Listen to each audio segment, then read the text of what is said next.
with our partners in the private sector, Your Excellencies, members of the diplomatic corps, senior civil servants, members of the media, ladies and gentlemen, Bulawinak, and a very good evening to you all. Your Excellencies, ladies and gentlemen, we are here tonight to celebrate a team effort. What a government with a vision can achieve in partnership with the private sector to create prosperity across the country. I want to especially welcome the sawmillers, the exporters, and loggers with us this evening, as well as the management of Fiji Pine Limited and Fiji Hardwood Corporation Limited, our two key players in a forestry sector that has never been more prosperous, more sustainable, or more important to our economy. Allow me, Your Excellencies, to run quickly through the highlights. Since its launch in 2019, our 30 million trees in 15 years initiative has put 15,567,189 new trees and mangroves in the ground, taking us to over half of our goal in less than 4 years. Those new trees and mangroves cover an area of over 14,000 hectares. Across the way from here, ladies and gentlemen, is Albert Park. We have planted enough trees and mangroves to cover Albert Park more than 125 times over. That should make every one of us here proud. It should make every Fijian proud. Fiji is greener, our air is cleaner, and our communities are, of course, safer because of it. What makes that milestone even more remarkable is the revenues we also achieved in the industry. The forestry sector achieved the record-breaking export revenue of $118.5 million in 2021, up $41.9 million compared to 2020. And we are making profits without pillaging our forestry resources. That should make us very proud as well.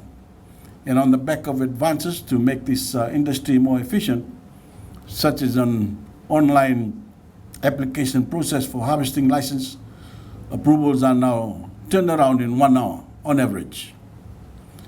Your Excellencies, the pace of our economic growth this year is on track to surpass any year before it. There is a lot of talk these days about the Trump border reopening and recovery of our tourism sector. That success was hard won, and the accolades are well deserved. But we must also acknowledge the other sectors that are powering our recovery and that prove how diverse our economy has become. Forestry has never contributed more to the prosperity of our people than it does today. Your record-breaking exports show it. Our farmers have also broken records in agricultural exports, and fisheries exports are likewise on the rise as our blue economy blossoms. Our record-breaking recovery is a resource-based recovery. It is not only happening in our hotels and at our airports, it is happening in our forests, on our farms, and in our ocean. We are sustainably developing our natural resource base to create livelihoods and prosperity for all Fijians, including Voreqe landowners. The benefits are being felt everywhere in the country. Tonight isn't only about what we've done together, it is about what we can do together. It is about what comes next.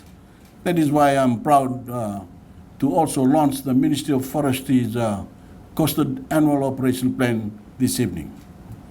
With a budget of $17.1 million in the 2022-2023 budget, the Ministry's Annual Operational Plan outlines how this ministry will continue to grow our green economy in cooperation with the rest of the government machinery and, of course, the private sector.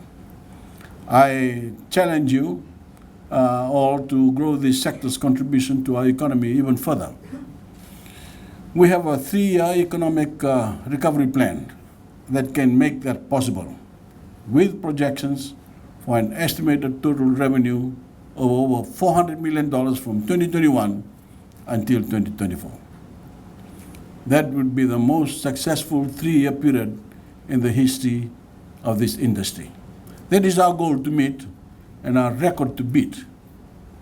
Guided by the vision of sustainable forests as our future, we will continue towards our full 30 million tree planting commitment and introduce a new harvesting code of practice and REDD+ policy and an updated Fiji Forest Act 1992, which is currently under review.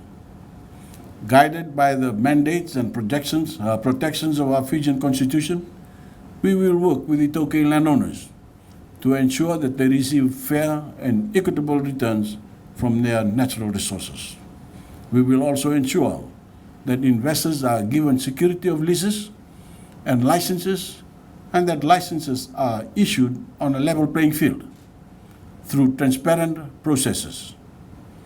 Guided by cutting-edge forestry knowledge and expertise, we will guard our native forests through equitable replanting requirements, continue our research into lesser-known but potentially profitable timber species to meet the growing demand for ndilo, cicada and sandalwood oils, soaps, skincare, and other high-value products. And guided by solidarity, we will expand our forest cover in recognition of the vital role that forests play in absorbing carbon and stabilizing the climate.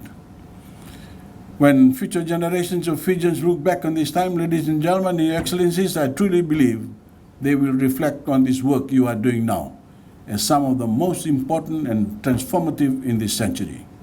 We are greener, more sustainable, and more resilient for every day of honest work in our forestry sector. I say honest for a good reason. It's no secret that corruption once ran root deep in this industry. We are committed to eliminating corruption in every form and all its vestiges. That commitment remains unwavering. Our forests cannot be some lawless frontier.